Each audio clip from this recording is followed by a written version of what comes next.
Hello and welcome to PRPOI's November live session. As India's largest platform dedicated to the upskilling of the entire PR community, we deep dive into real issues, questions, and challenges that the PR industry faces and bring you real conversations that share relevant insights and workable solutions for you.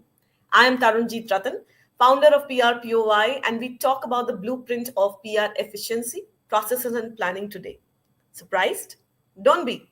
I know it sounds like a lot of work, but trust me when I tell you that once you put in the work and master this, you will enjoy working in the role that you have even more because this takes care of all the nitty gritties so that you can be free to do the job that you love.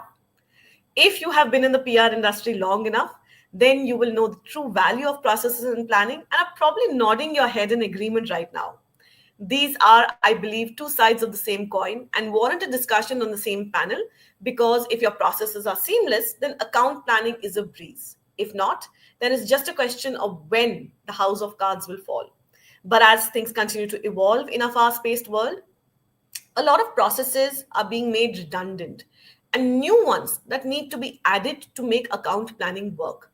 This also holds true for what and how we work with new workforces across PR agencies and Corp Comm departments, demanding new considerations. It's a bold new world. But where does one begin? How do you establish processes that actually work? Which frameworks drive efficiency and which simply add noise? We get into this discussion today with Gunjan Batra, Head PR and Corporate Communications at Usha International, and Kritika Lalchandani, Founder and CEO of Apostrophe Communications. Before we dive into this world of processes and planning, let me give a shout out to Comms Adda for partnering with us for this conversation, and my co-founders Sonali Sokal and Pooja Trehan for continuing to bring valuable conversations on PR to the forefront. So let me add them on. Hi, Kritika. Hi, Gunjan. Thank you so much for joining us today. Hello. Hi, Tarunjit. How are you? Hi, thank you so much for having us on here. Lovely to see have both of you join us on a Saturday afternoon and taking time to speak to our entire PR community. So let's get started. Gunjan, I'm going to direct the first question to you. You've had a very interesting conversation, a very interesting career, moving from journalism to PR to Copcom, and I've spent a good couple of decades in the industry. What keeps you curious and excited about the industry? Share a little bit about that so that our audience gets to know a little bit more about you. Okay, so as a trained journalist, what really keeps me going is finding stories that really speak to you in a certain manner. And I think every PR person, if they make that their focus, and you're not looking at what the client wants you to say, or in my case, what my bosses want me to say. I want to share stories which actually engage or talk to the larger audience. What is in it for them? What will they enjoy reading? So initially as a journalist, one of my bosses gave me this tip and said, whenever you write a story, you cannot be totally neutral. You will think you've written the best story in the world. So how do you know it's actually going to work? So you said, take that story and make someone else read it and ask them till where did they really enjoy reading the story. And if you know that they stopped at the first 100 words, that's just how long your story needs to be. So in comms also, I think, it's the stories and the impact of the stories that we need to talk about. That's fantastic. That's really good advice. So, Kritika, over to you. Your journey, in fact, took you a step further where you moved on to take on the mantle of being a job creator in the PR industry. I mean, what sparked that fire and what keeps you going in the industry? So, I had a little bit of a different path. What actually happened is I have worked in several PR agencies, and then I headed communications for a lot of luxury watch brands as well. And the usual trajectory that people take is from an agency to a brand. But I sort of deviated from that, moved against the tide, and I wanted to come back to the agency format because one brand mandate was kind of non-dynamic and sort of boring, if I can say so. So I think what really pushed me to start on my own was with the gaps that I saw. In the time and age that I'm not too old as well, but still like 15 years ago, when we started doing PR, at that point in time, PR was a different ball game altogether to versus what it is now. And PR professionals were just considered as executionists and not like strategists. So I really wanted to change that bit, which is what pushed me to, start on my own, have like one person to begin with, which is now a team of about like 15 people. So that, and to create something which has a lot of impact, not just as strategist, you need to create impact and not just execute.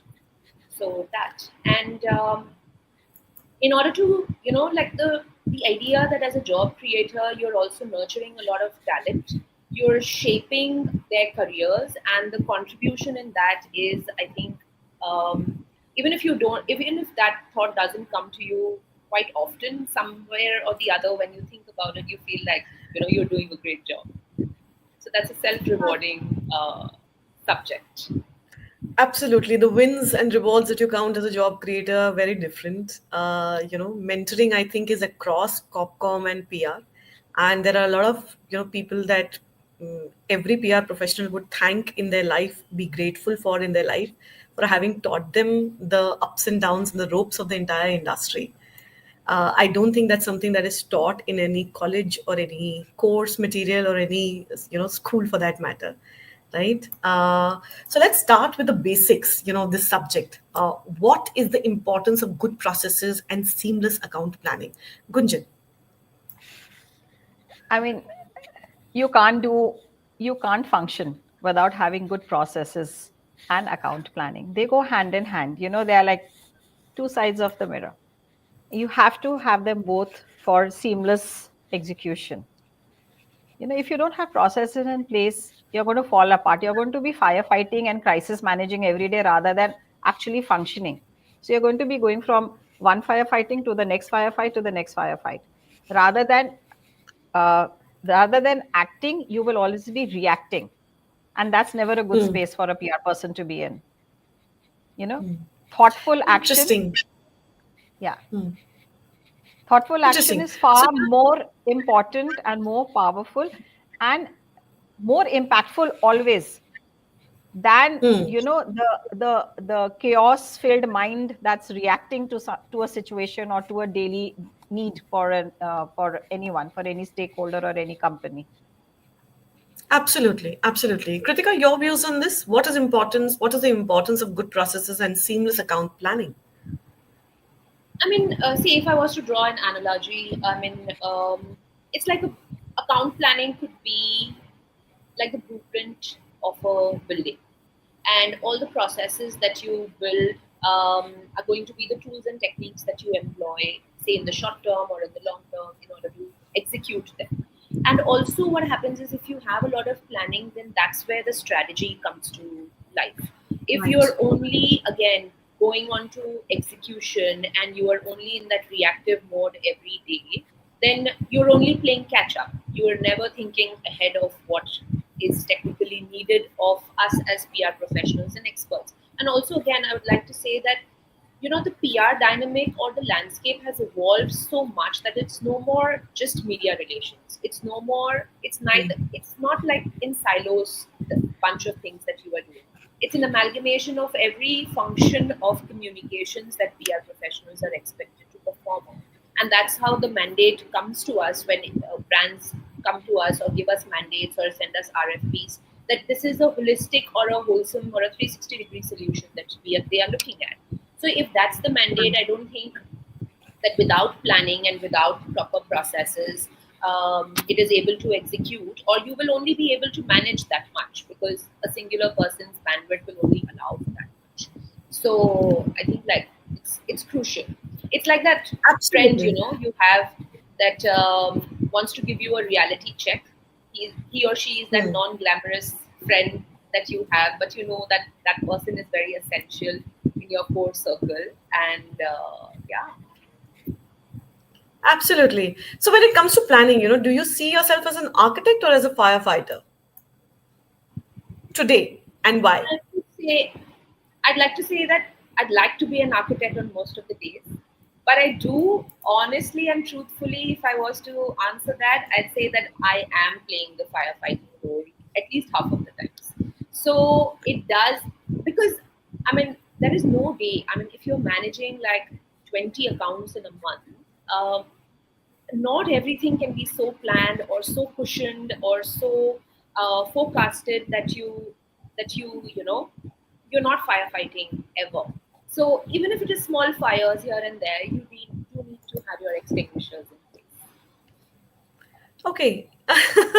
We all would love to be more of architects than of firefighters, but we know the reality Yeah. of it. However, if we are to turn into architects, right? Gunjan, I'm going to come to you first with this question. If you were to turn into an architect, that means that specific processes need to be set, right? So if you had a new team, right, that needs to be inculcated into, inducted into a particular account. Kritika, I'd like you to add to this question as well, right? What would be the first 5 steps that you would take to help a team get onboarded onto an account, right? What are the 5 processes that you would set to make sure that there is seamless functioning Okay. So I think the from a very first Corpcom thing is, perspective? yeah, so the first thing is that they need to know about my organization. They need to know the sensitivities, the nuances, the narrative, the messaging that align with our vision for communication. Okay. Then, of course, you have to have, uh, your planning pipeline, your calendars. You have to have every day. So, the thing is, there is a quarterly plan, there's a monthly plan, there is a weekly plan, and then there is a daily to-do list. And these are all critical, Right. and these are all, of course, dynamic. Everyone adds and subtracts from it, or moves it around as and when. But understanding my organization, for me, understanding the language we speak in, is the first and most important uh, thing that I would want my PR company to understand. Once they've got the language right, once they've got the terminology right, it becomes, at least that they are coming from where you are coming from.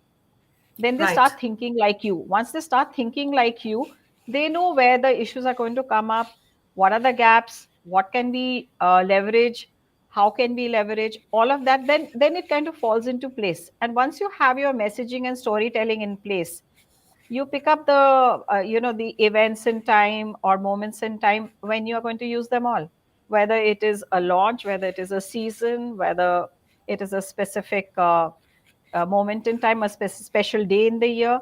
You leverage it all then, because it just kind of, then it becomes a part of your daily routine.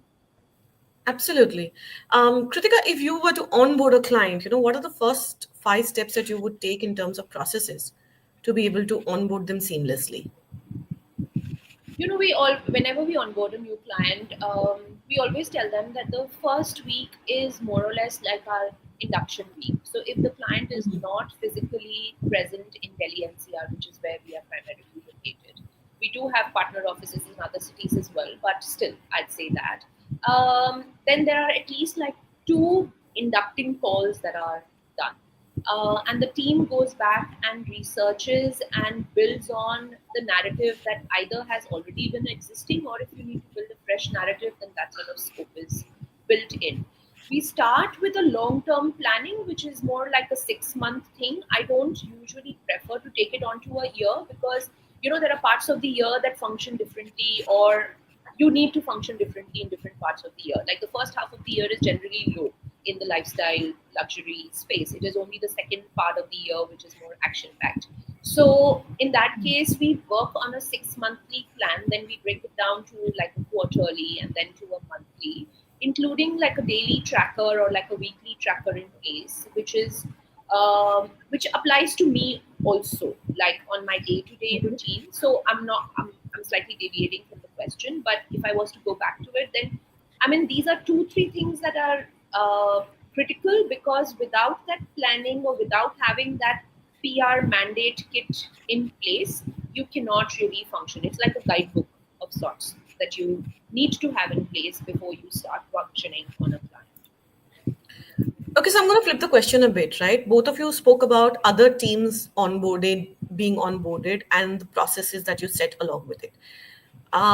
Let's talk about, let's say the five things that you look at doing when you have a person, when you have a talent join your team, right? What is a process that you cannot do without? What is that one process that has always worked with you to help them get up to speed and say, okay, you know what, you can hit the ground running? Gunjan, I'd like you to answer that first.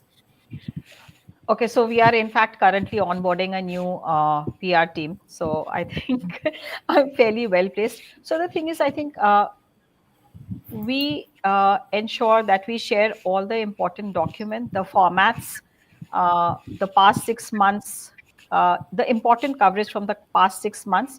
So they familiarize themselves with what has been happening in our universe.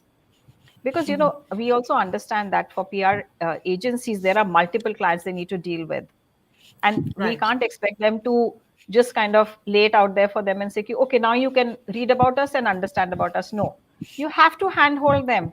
You have to give them a little bit of that boost. Okay, so this is your homework for the weekend. Just read all of this so that you understand our world a little better. And once they've done that little basic amount of reading, then we share the PR. We know the PR calendar. We know typically how we work. We've been in the organization long enough, so we know the pipeline that's probably there for the next 3 months for sure. We know if new product launches are going to happen. We know if there are specific campaigns, specific offers, anything. So we put it all, and we have a discussion with them. We share the previous year's similar events or similar launches or similar campaigns that we've done. We so that they have a basic context, reference documents, so that they also understand, and we are not duplicating work or recreating something which has worked beautifully for us in the past already. I mean, I Fantastic. find it yeah, I find it a real waste of time. I mean, if the work has already been done, if it's done well, okay, and you already have a context to it, why not? I mean, we are not we are part of this two sides of the same coin. If you don't work together with your PR agencies, it's not like, and I've been in an agency too, and I know there are some clients who are always putting you to the test. Let's see how well they can do. Let's see how well they can do. So it's I feel it's a waste of time, and it's very unfair. I mean, I understand the pressures PR agencies are under and all the people in PR agencies are under. And That's if a you really can good just quote that I'm going to quote you on. Gunjan, I But want a to lot of send you times, Zoom kisses. thank you. but a lot of times we've seen clients make sure that agencies enter into the Hunger Games, one Oh, trial after the I've other. been there. I've been there. I'm sure, we've all gone through those experiences where at every quarter meeting and every planning meeting, you are like, "Acha, kuch naya dikhao. Let's see how well you can perform." But I really like the idea that you induct your agency into the account by helping them understand the plans that you already have instead of asking them to recreate and redo that entire work, which is just a duplication of all the work. Once the planning is set, it's so nice to be able to be onboarded onto an account like that, and then get the agency to figure out what best can be done, what can be done better, what can be Exactly. done differently, what can be done uniquely, right? Help Yeah. us figure that out. We've already figured out what works for us. Tell us Yeah. what else can be To done. up So the that's on ante. Yeah. absolutely, that's on an agency side. But what is it that you look at doing when you look at onboarding a team member for you? Uh, so actually, a team member, we kind of induct them very gently because we already know the lay of the land. We basically take them through the sensitivities within the stakeholders, and trust me, if there are multiple businesses and multiple stakeholders, I mean, there are certain things which work beautifully with one stakeholder, with the other stakeholder will not even want to listen to. It's a no no for them. So it's Right. more how to navigate the stakeholders, because देखो काम तो सबको आता है. They're all PR professionals, so they know the basics. But if they know how to navigate the stakeholders and what you can expect from them, and what will make them go like wow, so just kind of give them a little boost to their confidence and say, okay, I think this would work really well for this. Why don't you suggest this, or work along these lines?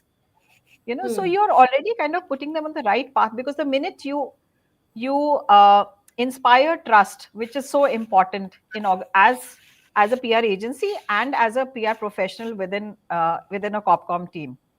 The minute you start inspiring trust amongst your stakeholders, then they go with you. It's the first, it's that first pivot that needs to happen, where they say, okay, now this person has my best interest at their heart, and they will do right by me. After that, it's typically, touch wood, fingers crossed, smooth sailing for any professional. It's really nice to hear, that their PR skills are not not there to be tested again and again because you've hired them for a certain amount of PR skills. You're focusing on something beyond that to be able to help them understand stakeholder management. Kritika, I'm going to come to the talent question with you first. Baptism by fire or a little bit of hand holding is required? How do you onboard internal team members? I think a lot of handholding is required. I'd say you need to give any sort of new person who joins your team, at least the first month to settle in.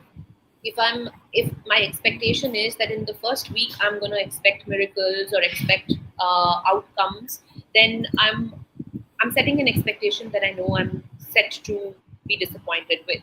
So I in fact never do that. I think the first 2 3 days or the first 1 week is definitely something that people just accustomed to the environment or to the culture of the agency, to how Gunjan said, sensitizing them to the stakeholders. We sensitize them to the clients or to the, to the quirks or to the, because different clients have, and at a client level also, you are working with different teams. You are working with different people. It's not just one POC, right? So you know that this is not going to work well with someone, or this perfectly works well with someone. So to get accustomed to that, to delve and have an understanding is something that just doesn't come from me, but also from the other team. So Hmm.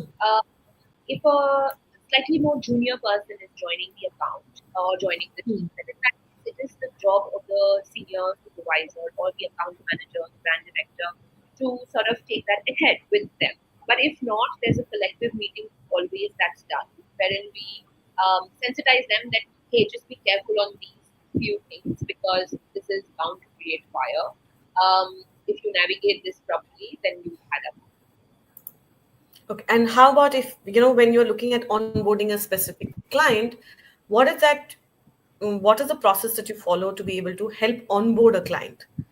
The first 5 steps would be a good starter for our audience. What is the I think the best first will practice in be terms of onboarding clients? to understand what is it that has been working for the client or what is their journey been so far, and also without any disrespect to the previous agency, if at all they have worked with, to understand what worked and what didn't work. Because if you get that chord right, you will be able to tell whether you know where the client needs that much focus. So or where is it that the client wants you to focus. So that is very crucial to understanding. Of course, if there are things and documents or any sort of processes that are templatized at the client's end, then we are very, very willing to adapt to those instead of just following our sort of processes and format. So if a client is very used to seeing a weekly report in a certain structure, then it is nice for the agency to adapt to that instead of introducing a new format which may not work for them. Hmm. So I think these two things definitely. Other than that, a very thorough induction with the client is something that we really stress upon. And if possible, and if the client is in Delhi, then have quite a few face-to-face meetings in the first 2 months rather than just restricting yourselves to emails or to virtual catch-ups, because that sort of that sort of bonding that happens with the client in a face-to-face thing is not something that you can replace with on a virtual medium. So I really feel that that is important, and the client should know, and you are able to demonstrate a lot of soft skills as well when you are meeting someone in person versus when it is just an email. I mean, how much of a salutation or how much of a greeting can you customize as per the person, right? So I think this is essential. So these are few things that Absolutely. we generally follow. Absolutely. I think the human connect is a very, very good aspect that you've put in there in the mix. Without that, it's a little difficult to create that connection. I know technology, AI, telecom companies would have us believe differently that you can create a relationship based on just texting and messaging and calling. But I think that's a very nice aspect that you've put into it. The human connect, which can't be missed. Okay, before I move on to the next set, I'd like each one of you, to talk about the one process. Gunjan, first you, right? One process you've implemented that has been a total game changer for your team. It could be Um, across, any of your experiences throughout. And I know Lalit is having a blast in our comment section. We'll come to all his questions. I'm Uh, seeing that too, and I love some of his suggestions.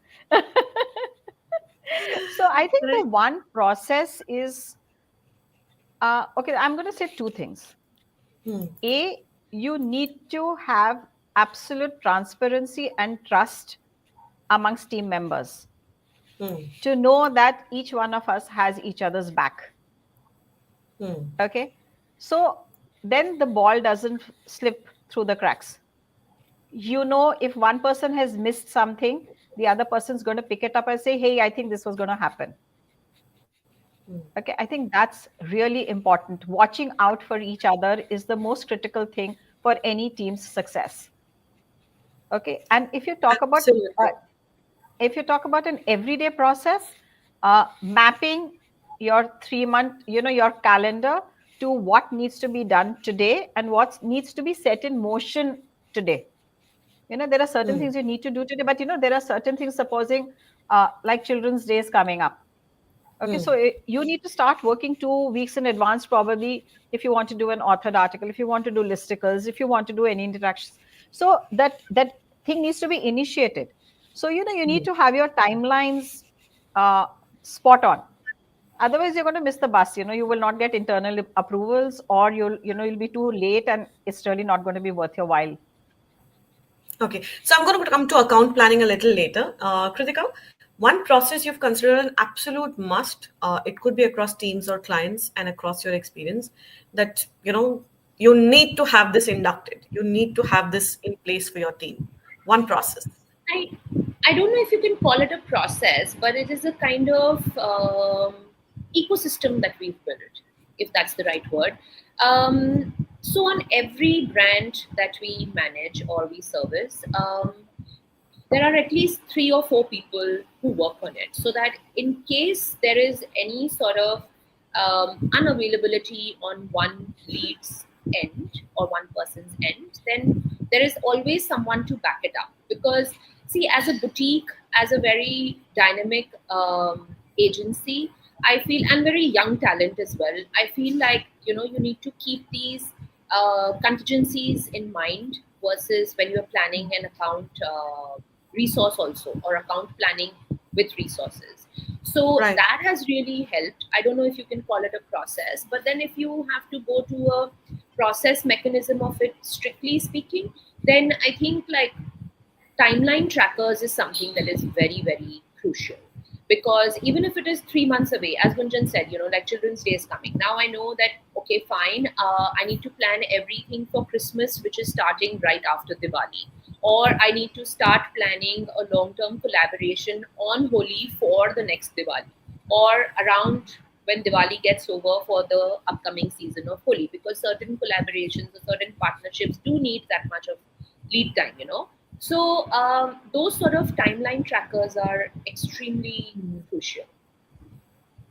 Absolutely. So, it's interesting when both of you are talking about processes, you very seamlessly moved into the account planning conversation, right? So, what is the point? What is the point at which processes then become an account planning mechanism? Or is I this think something that happens unconsciously, or is it a natural outcome of good processes?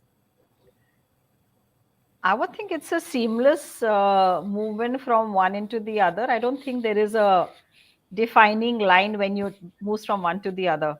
It just is. It just is. Yeah, it's a Okay. very it's a very natural progression, because Yeah. when one is in place, then the other one is likely to be in place. There is no if and but about it, unless there's some crisis, which is what creates a contingency, which is what when a contingency plan of action comes alive. However, if you see, then yeah, I mean, account planning and processes are uh, have to go hand in hand. Fantastic. I completely agree, but while we talk about account planning, right, this is a term that a lot of people, when they move levels or when they just join the industry, right, they're told about processes and then there is account planning. A lot of times, brands come into agencies and talk about the fact that you need to have an account planning process in place, right? So, as an agency, Kritika, right, when you look at account planning with multiple accounts on board, right, what is the process? What is a good practice? Let me put it this way, right? What is a good practice that you follow that help you make sure that account planning is managed on a account and multiple accounts in that manner? See, there are, like, we have to function a month in advance at least, if not more. Right. So we always make sure, like, the 15th to the 20th, or maximum 15th to the 22nd of the month, is the time where we develop plans for the next 2 months for all our clients. So you have a full 1 week on functioning internally, and the client also gets the plan by the 22nd of the month latest for them to review it for the next month. So if you have to give them 2-3 days at their side as well to review, to come back with suggestions, or in case there's a follow-up meeting that needs to be conducted post that, there is enough and more time for you to, still be on track and on time with everything. You're not missing the bus, you're not playing catch up, you're not just being like, okay, fine, this is happening, and then let's just do that. And similarly, if there is anything which is happening, say at the beginning of the month, the first 15th of the month, say there's a topical moment first 15th of the month, like Diwali was 1st of November or 31st of October, then it needs to be planned much ahead. So those things are, I think, very important, because if you sort of don't work on this, then it just gets a little haywire. Then again, you are just firefighting. The team is in a chaos all the time, and no one's feeling happy about what you are doing. Everyone's just feeling like, oh my god, another day, another battle, and let's just get over with it. So that's the last thing that we want. It does happen that a day ends like that, but we'd like to avoid it as much as possible. Interesting. Gunjan, what about you? Through your experience in an agency versus in Corp Comm, right? How do you view account planning? See, like every other process, however, you maybe have 100% plan, but when something's got to give, it will give. And then you have to you have to firefight, and you have to get it back together. You can do as much planning. You could have the perfect plan in place, but Hmm. there's this one thing which will go wrong and just throw everything into disarray. So Okay, so account let me flip planning, the question. Let me yeah. flip the question a bit, right? How does the planning process differ, okay, in an agency versus corporate communication? I don't think there's that much of a difference. See, finally, they may be doing it for many clients. We are doing it for multiple stakeholders. Hmm. Right. So, the basics I think remain the same. Hmm. And here it could be category wise. That we are planning. Like in Usha, you have appliances, you have fans, you have sewing machines, we have a lighting a brand now. So we plan for all of them. So there are like Hmm. 4 clients within one organization, and each Right. one has their own trajectory, and each one has their own cycles and seasons. So you have to plan for that. So it's very similar, I think. I mean, I don't think. I mean, yes, the pressures on an agency side are far more, because you're working on a much larger number of clients with very different expectations. But here, Hmm. once you kind of found common ground and you understand the larger narrative and the Uber messaging that needs to go out, everything needs to fit into that. So then it becomes a little simpler. I guess it's a little simpler on the Copcom side than an agency side. Because once you've laid the roadmap ahead, then you need to make sure that you're kind of hitting and ticking the right boxes going forward. So basically the same game but with different jerseys. Yeah, Yeah. actually, not wrong. Okay. Okay. But how do you, what is that one, giveaway, dead giveaway, when you know that account planning has been done fantastically by this agency, or a dead giveaway that says account planning is a mess here? Uh, when I can't outthink them on their plan, then I know that's the perfect plan. I mean, I know I can't add anything to it. I mean, that's that. Then I mean, they've got it all there. Fantastic. Okay. Okay. So, let's take the conversation in a little different direction. When I would like each one of you to share an anecdote or an incident or an experience that you've had when poor planning turned into a PR disaster, because I believe that's a very, very real possibility. And how did you make a recovery out there? Kritika, I think we'd start with an agency life first. I actually can't think of one. Either there are too come many or I've been on. lucky and not had any. So, Gunjan, I'm do you sure want to there take are this one one goes. I first? think Kritika's right. I don't think it's lack of planning, but I think there's always that element of surprise which sometimes you haven't, thought about, or something which suddenly goes wrong. So that's then it becomes like, trying to crisis manage. I mean, I could be wrong, Kritika, but I mean, even I feel there's nothing like, at least even in my this thing, I've not seen poor planning per se. Okay. Yeah, I So, think so too, because it's poor planning that has resulted in a crisis. Um, I think it's more like how you plan when you are in a crisis. So it's a little twisted, you know. okay, let's go I with mean, that. yeah. So I mean, if I was in a crisis, I'd just like to first not panic, because the first reaction that everyone tends to have is panic, and just address the very urgent and the very critical parts of the situation. Also, then you need to pick and choose. You can't fight all battles in one go. So if that is done, and then you take a kind of like a step back, and what psychologically speaking, also what happens is that you are so deep in the situation that you kind of miss the bird eye view. So I at least try, if not always, but as many number of times I can. I mean, to pick yourself out of the situation, to lift yourself out of the situation, and then sort of think that how would you address it, which gives you a more larger perspective on things. Other than, because what happens is that if you are only doing that, then you tend to micromanage and miss the large picture. So, yeah, I think that is the kind of planning that needs to be done for a crisis versus account planning turning into a crisis. It's a Okay. little deviation if an account planning is not in place, but it can't be called like a crisis. Okay. Different experiences, but in the world of PR, there are no surprises. If you have a day which is no surprises, then it sounds like a dream. How do you? And both of you I find spoke that about this. boring. I I find that agree. very boring, you know. If there are I 2 days or 3 days consecutively that so happens, I mean, I'm like, is this the silence before the storm? Or what is even happening? That's the kind. So true.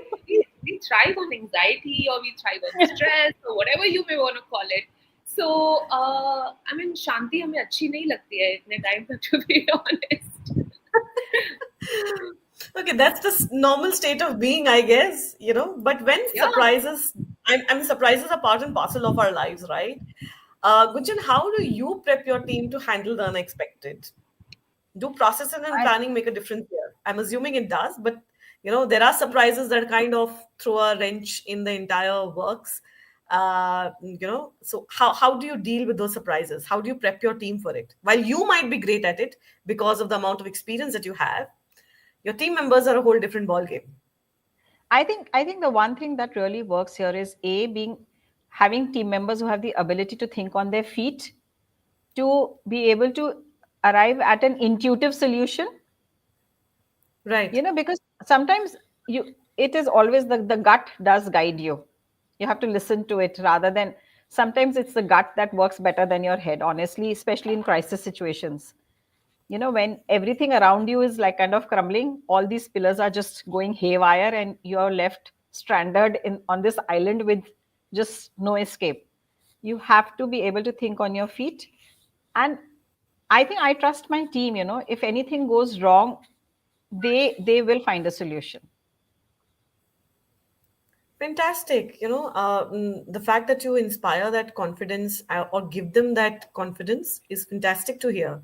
Right. But have you ever had a incident where, let's say, you've lost talent to a process? Not really. I've been lucky.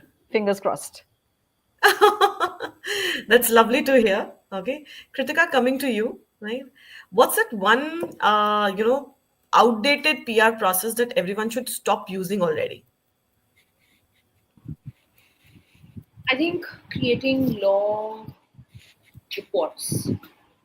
Please, let's just get over it. We keep doing the same thing again and again on a monthly basis, on a quarterly basis. Instead, I mean, if it was to be summarized as a crisp PDF or a crisp presentation which talks about the highlights, which talks about what was gained, what was missed, and the learnings from that, it's more effective, it's more solution driven rather than just compiling that, okay, fine, this is the kind of earned media value that we have derived, or this is the kind of whatever PR value that we've derived. Instead, if it is more visually appealing, it's a little more data driven, then it makes more sense. So impact is something that needs to be calculated more than just imagining what the length of the present or the length of the report is going to Okay. Gunjan, your views? One PR process that the entire PR industry across Corp Comm and agency life should stop implementing. Uh, Time spent on an account does not equal to productivity. Okay. So timesheets. I personally always felt that. I mean, there could be people who are so, I mean, saying that they're spending 4 hours, 6 hours, 8 hours on any particular client. But finally, I think it is your productivity that needs to be measured. I know for agencies, it's very important to be able to present because the number of hours equals to the fee that you're asking your client for. But I don't know if there is another way to rationalize productivity rather than time spent. We all have to put our brains to it, and that brings me to the next question about the new workforce, which is also demanding a very different way of working and is pretty much challenging all norms of processes set by earlier generations and probably perfected by another. Now that we've perfected it, they're kind of coming into the workforce and turning it, on its head. We gotta have to rethink the entire thing. So, what and how can existing processes be reset to encourage them to join the workforce? Gunjan? Um, I think you should ask them what works for them. I think what is more important, I think today, is that every new person who wants to join the workforce needs to feel valued. Validation and value is very important to them, feeling a valued part of the team. And I think the way to do that is if you are going to focus and if you're going to support their strengths, the minute that happens, they're going to start enjoying what they do. And the minute they start enjoying what they do, they will stay. I mean, I've always felt that's how I worked always. If I feel I've been given a role which I enjoy, rather than being forced into doing stuff which I mean, that's something I would rather not do. Yeah, I mean, there are some things which you do, but if that's like 15% and the rest is 85%, I'm good.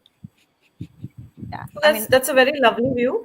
All our viewers who are watching this, great boss to have. This is the team you should apply for. Kritika, I know the experience on the agency end is slightly different. Um, would you care to comment on this? be. See, I think having processes is great, but being very process heavy makes it difficult to it makes it rigid, which is when I feel the younger generation doesn't like it. You have to be flexible, you have to adapt, and you need to allow that room to them, so that they can function the way they'd like to function. Of course, I'm not saying that entirely working from home. Supposingly, like I don't promote working from home in a full-fledged way at all at my company. So that is something which is a no-go whatsoever.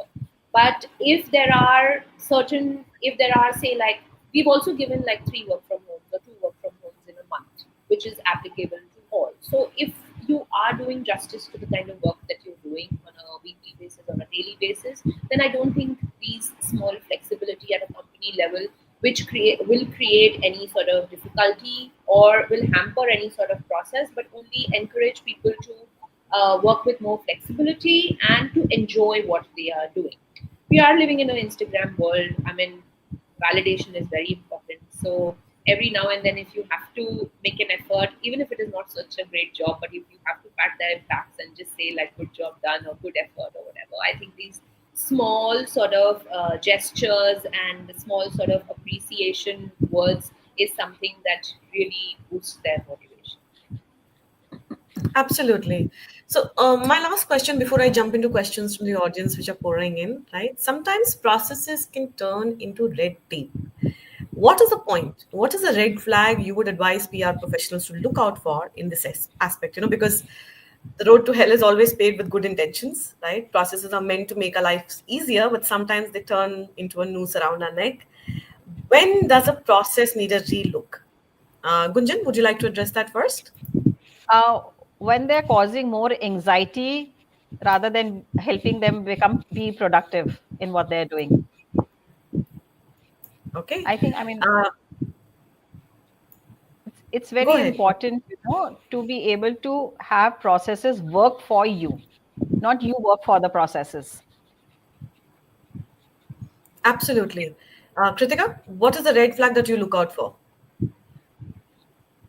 Anything which delays an outcome because of processes or because of hierarchies or because of levels of approval, that is something that is a no-go. Okay, delay is a very subjective term, right? A 1 week would be a norm at an agency, but for a brand, it might be like, I want it as of today, right? So, delay, what is that one point where you feel that, okay, this now needs to be taken a relook? We need to relook this process. See, if I was to objectively define delay, I'd just say that if it is anything which is not as per the timelines that you had set in advance, or if it is not making it, if the process doesn't adapt to including urgent request or last hour request or the 11th hour request there, then that process needs to be slightly more flexible. Okay. Because So I'm going. at least in my nature of work, what happens is that the 5 p.m. request, the 11th hour request, or the 7 p.m. request also sometimes need to be treated as super urgent. We don't live in that. Unfortunately, it's the truth of what we do. There are few things that you have to attend as and when they come to you. So, if the process of approval or if the hierarchy at the brand's end or something like that makes it difficult for us to action upon it, then I think that's a process that needs to be relooked. Okay, valid. So I'm going to jump into the questions now. Taking a cue from this particular question, Gunjan, I'm going to ask you to respond to Lalit's question on how do you manage the thin line between micromanaging and just making sure that things are happening well on the account. I think this is a question of before the red flag. uh, I think I'm a very hands-off manager, so to say. I mean, once we do our morning catch up and we've decided who's going to do what for the day, then we just regroup in the afternoon, and then during the day I just check in asking, do you need anything? If nothing, then fine. Deliverables happen the way they are going.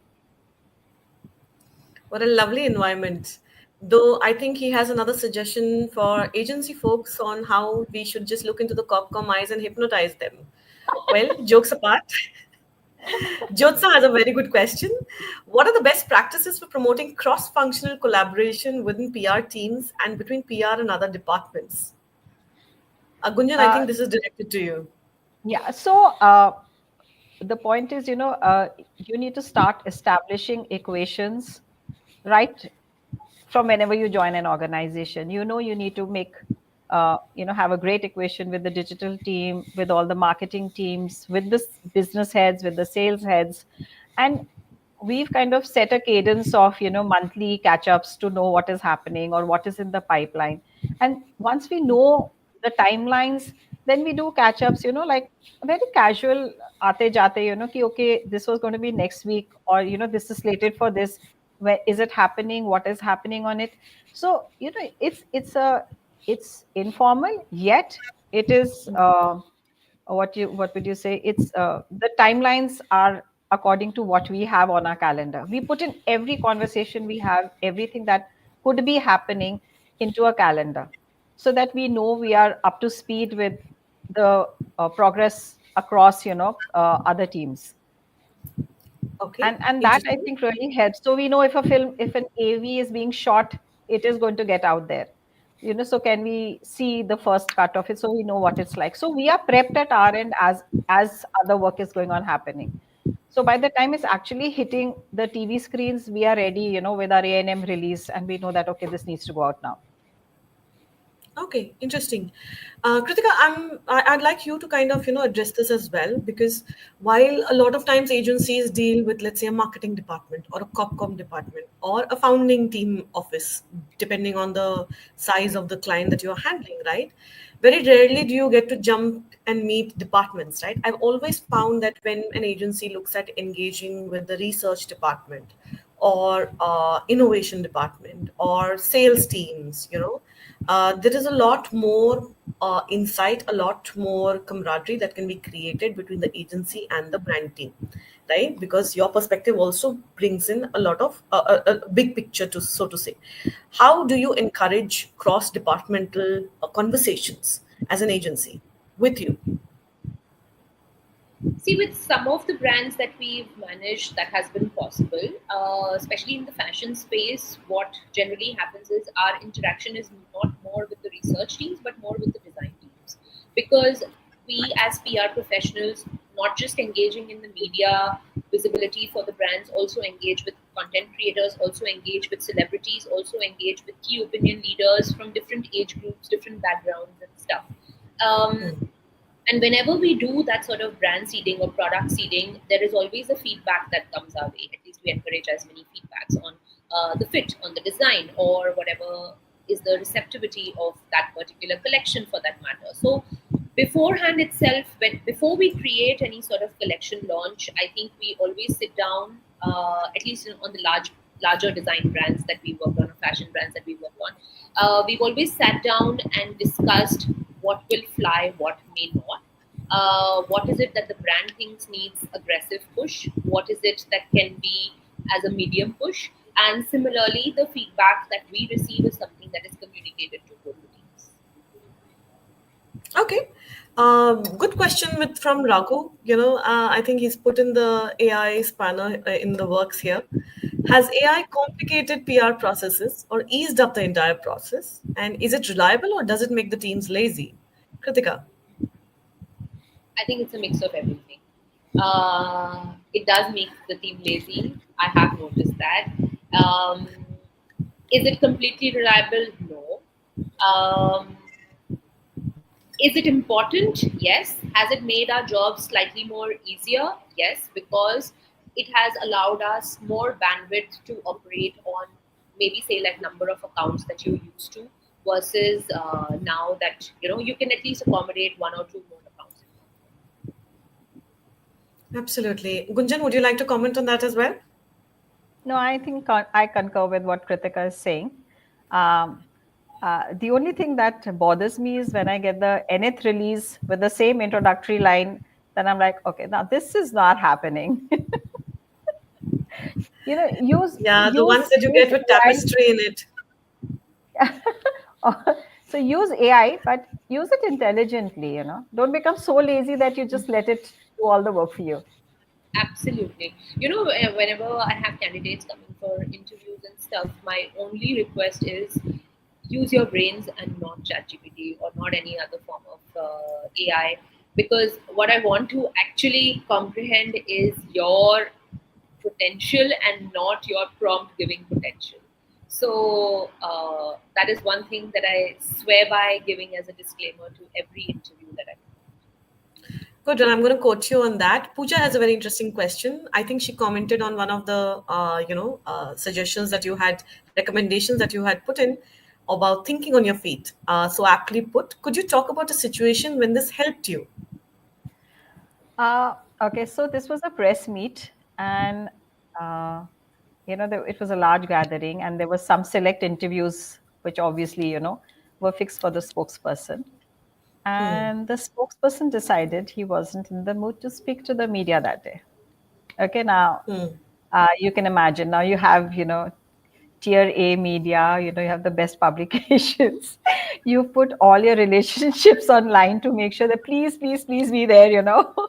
We are getting you this interaction. Now we couldn't send them back empty handed. So we did the next best thing. What we did was we said, okay, give us your questions. We'll video record it with the spokesperson so that I mean, the authenticity is guaranteed, that we are not, kind of writing out the responses, and we'll share it with you by the end of the day. I can tell you, I think it saved us many, many media relationships that day. We were like, you will get your story, but you may get it a little delayed. But all of you will get it at the same time. So we had about 8 media people there. They sent us their questions. We recorded it on our phones, and we sent it to them later in the night. And I think that was one instance which I was like, okay, and I think that's where my training as a journalist really kicked in. I'm being honest. I've done so many interviews of spokespeople on their way to catch flights, in cabs with them. I've done it all. I'm like, okay, I want this interview. I'm going to make it happen. I don't care how. So, and I That's yeah. That's So, I really mean, I kicking your storytelling brain kicking in completely to figure out, okay, what next? I need to go back with the story. I'm sure the yeah, yeah. journalists also appreciated the fact that you actually got them a story out of it. Kritika, That's what I'm any saying. I think examples to share? we saved many of our media relations that day. I'm sure. Kritika?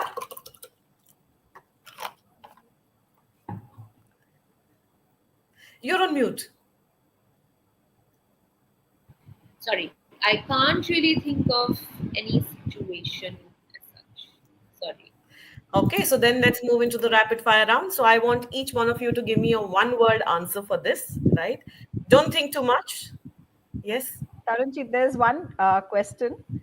where someone has put saying, how do you manage your energies at work and outside? Any tips for us younger folks getting into the field? I think you need to enjoy your Question. work. The more you enjoy, it's a party then, you live with the high, you live in the adrenaline rush, and learn to enjoy the anxiety and the adrenaline rush together, and it's True, all there true, for you. absolutely. Yeah, sorry, rapid Okay. fire now.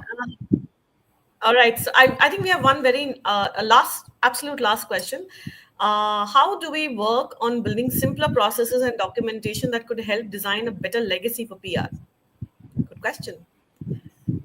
Kritika, you want to go at it first? Yeah, I can. I think having shared sheets, Google Docs, or Google presentations or something is more collaborative, which I definitely feel is simpler.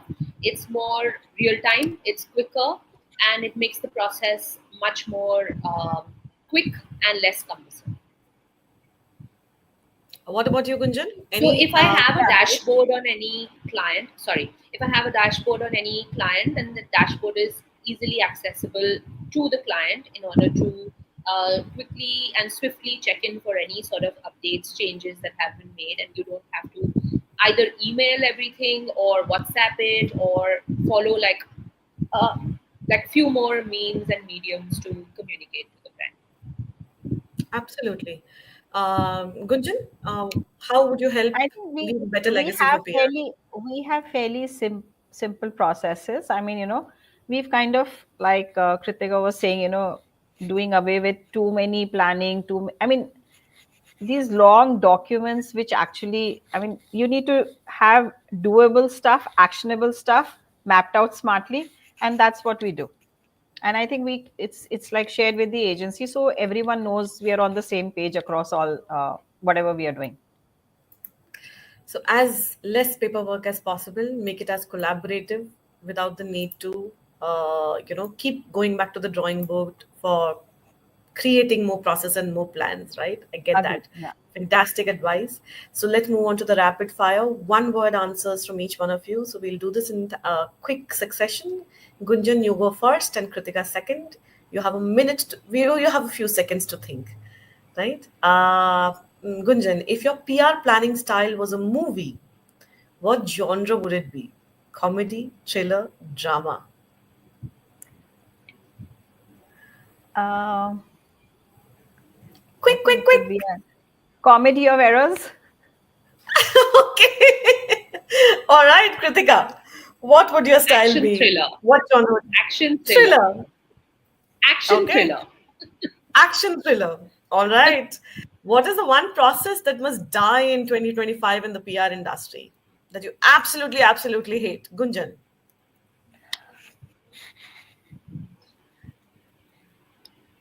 Uh, One process you don't want to see in 2025. Actually, as a Corp Comm team, we've already done away with a lot.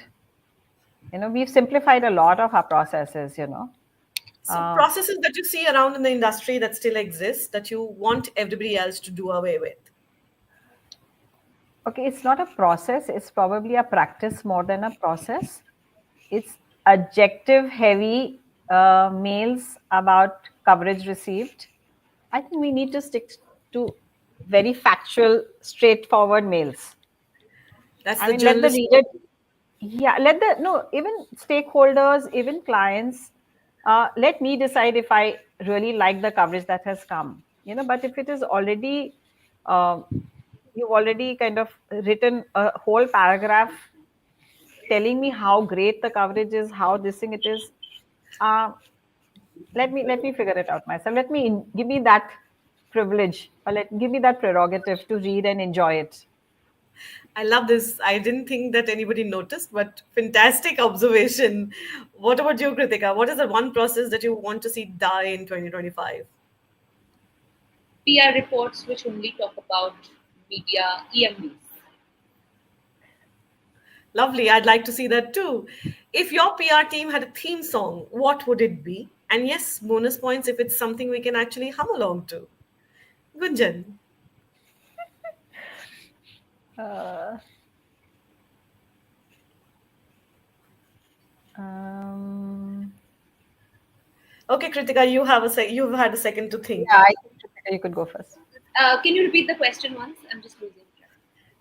That's a smart tactic that we often tell our clients to use. But if your PR team had a theme song, what would it be? And yes, if bonus points if you can hum it along. I know I have one. It's called Hum Honge Kamyab. Oh, nice. I was actually thinking of something like "Kadam Badhaye Jaye Hum," Okay.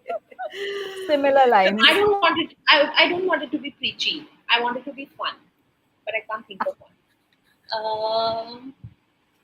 Maybe Okay, I'll come another back. one I'll would be pass. you'll pass. I think maybe "Country Roads Take Me Home." Yeah. That Enjoy was the really journey. fun. Yeah, enjoy the journey as much as the outcome. So important. Fantastic. So I'm going to come back to you again for the song, right? And weave it into your blogs next. But thank you so much for joining us. This was so much fun. We still have a lot of questions coming in. And I'd request you to kind of look at it, over the weekend to see if you can respond to a few. But really appreciate you taking out the time today to speak to all of us. Thank you so much for having us here. It was great fun. Thank you, Taranjeet. It was absolute pleasure. Thank you.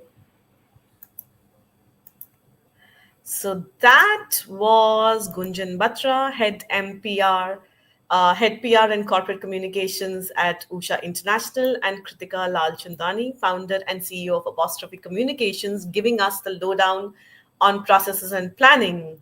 I hope you had as much fun and got a lot of information as much as I did. Thank you again to Comsanda, and a special shout out to Bhaskar Majumdar, Jyotsna Dashnanda, and Mrinal Dev from their team for collaborating with us on this conversation. If you have more questions, like I said, please put them in the comment section, tagging the panelists. They will answer them. By the way, all our episodes are now simulcasted on YouTube and LinkedIn, so you can watch it there too. Today, we also went live on Instagram, so check that out. Before you go, take a look at our PR Agency Insight survey, which is on our page, that we are putting together in collaboration with PR and Comms Collaborative. In a true community collaboration effort, robust communities including IPRF, Media Connect, OneSource, PR Rangers are also supporting us in the same. So if you work in a PR agency in India, take 5 minutes and add your voice to it. We will see you next month with another equally intriguing conversation on PR. Till then, let's talk, engage, and learn together on PRPOI.